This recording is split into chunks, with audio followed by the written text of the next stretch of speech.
What's going on, everyone? Trav here with Chaotic Strategies, and today I'm coming at you guys with another fantastic Pokemon deck profile.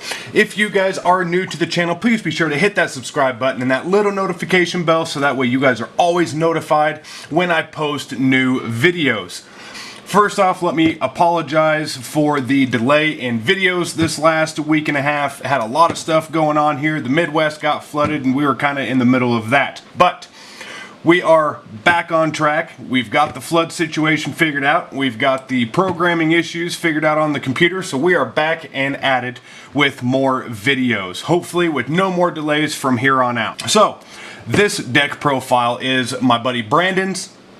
This is his Charizard deck profile. I know you couldn't tell with Rayquaza as the card sleeves, but guys, I'll tell you what, he did a fantastic job building this Charizard deck. He's still working on it, but for what it is right now, it's a very fantastic deck, and I have one heck of a time trying to beat it. So, without further delay, let's go ahead and get into his deck profile. Okay, so to start things off with, he is running 16 fire energies, 3 psychic energies, and 1 double colorless energy. So we're gonna find out in just a minute why he's running these psychic and the double colorless.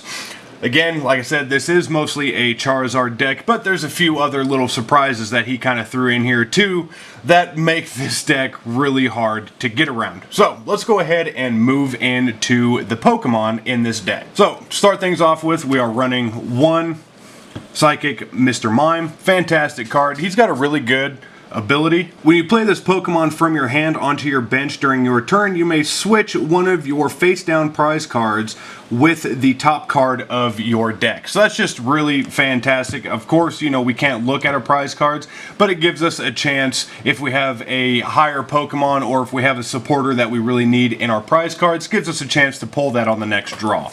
Okay, he's also running 2 female Nidorans, 2 Nidorinas, and 2 Nidoqueens. Now, Nidoqueen's got a fantastic ability as well. Once during your turn, before your attack, you may search your deck for a Pokemon that isn't a GX or EX, reveal it, and put it into your hand, then shuffle your deck. That's an amazing ability, especially for this deck. Okay. Next on the list, he's running 1 Mewtwo and 1 Darkwing's Necrozma GX. This is a fantastic card, comes out with 180 HP. Its ability reads, once during your turn, before your attack, if this Pokemon is on your bench, you may switch it with an active Pokemon, which is fantastic. And its GX ability does 180 damage, and it's called Moon Eclipse GX, and as we know, we can only use 1 GX ability per battle. Okay, and that's it for the Psychic cards that he has in this deck. So, let's go ahead and move into the rest of this Charizard deck. So he's running 3 Charmanders in the deck, along with 3 different Charmeleons. Okay, so he's running 5 different Charizards. Okay, we have 3 here that are just our basic evolutionary Charizards. Then we have a Charizard GX that's going to evolve from Charmeleon. This is not a basic. Okay, his GX ability is Raging Out. You're going to discard the top 10 cards of your opponent's deck. That can hurt. That one can hurt a lot. Okay, and then he also has a Charizard EX, which is a basic. And he does quite a bit of damage. His Combustion Blast does 150, and this Pokemon can't use Combustion Blast during your next turn. So every other turn he can only use that, but for 150 damage, he can start knocking down Pokemon very quickly, but it is a high energy cost. Okay, so that's all he had for the Pokemon in this deck. Not a whole lot of Pokemon, but he doesn't really need them. He's got enough firepower and enough stall there with the Pokemon that he has to really get up into his Charizards and the Mewtwo and really start utilizing stuff from the bench instead of the active. So let's take a look and see what he has for items and supporters. Okay, he's running 2 Stadium cards. One is Heat Factory and the other one is Shrine of Memories. So Heat Factory is once during each player's turn, that player may discard a fire energy card from their hand, and if they do, they can draw 3 cards. Whenever any player plays an item or supporter card from their hand, prevent all effects of that card done to this stadium card. So that's a really fantastic card there. And then Shrine of Memories is each player's evolved Pokemon can use any attack from its previous evolutions. So, not too bad. So the great thing about Shrine of Memories, and I actually have a Shrine of Memories in another one of my decks as well. This is a fantastic card.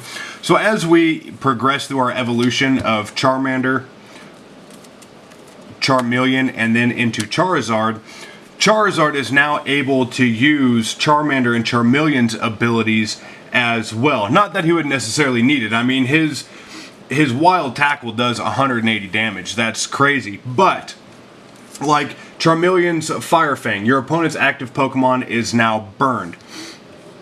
Charmander's Reckless Charge, this Pokemon does 10 damage to itself if we wanted to use that. But like, if we wanted to add burning counters to our opponent, we can also use Charizard can then use Fire Fang. It doesn't do that whole lot of damage, but it does add a burn counter, so every revolving turn, your opponent's Pokemon is going to take that burn damage on top of Charizard's normal attacks. So that's the great thing about Shrine of Memories, is that you're able to utilize those pre-existing abilities from your former evolutions. Okay, moving into his items, he's running 1 Professor's Letter, 1 Timer Ball, 1 Rescue Stretcher, 1 Lure Ball, 1 Pokénav, 1 Energy Retrieval, 1 Switch, 1 Revive, a second Energy Retrieval, just different art, and 1 Pokedex. So quite a bit of different items that he's got here that do all sorts of different things. You know, our energy retrievals, we can start pulling energy from our discard pile.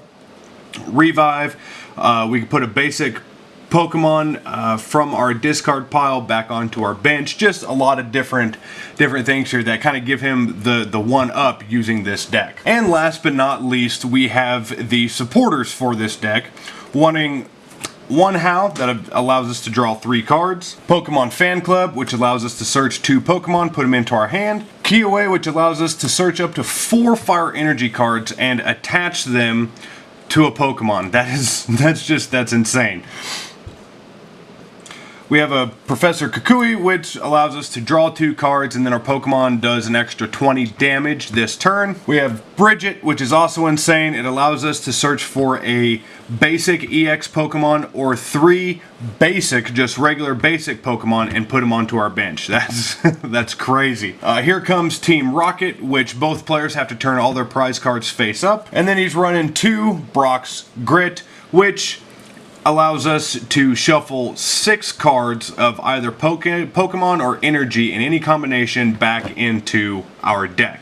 So, gives us some recyclability too. You know, if we start taking a lot of damage, a lot of cards are going into the discard pile, allows us to pull some of that back, use it, and get it put back into our deck, so that way we can keep going if we need to. Alrighty guys, that is my buddy Brandon's Charizard deck. This is, like I said, a fantastic deck. A lot of these cards came out of a Charizard starter pack. Alrighty guys, and that is my buddy Brandon's Charizard Pokemon deck. A lot of these cards came from a Charizard starter deck. I will leave a link down in my description box through our TCGPlayer affiliate account if you would like to purchase that starter deck or just purchase some cards out of this deck, and that's help support this channel at the same time. I hope you guys enjoyed the video. If you did, please be sure to hit that like button. Leave me a comment. Let me know what you guys think. Let me know what you guys would like to see. I hope everybody is being safe out there. Be sure to wash those hands, and we'll see you in the next video.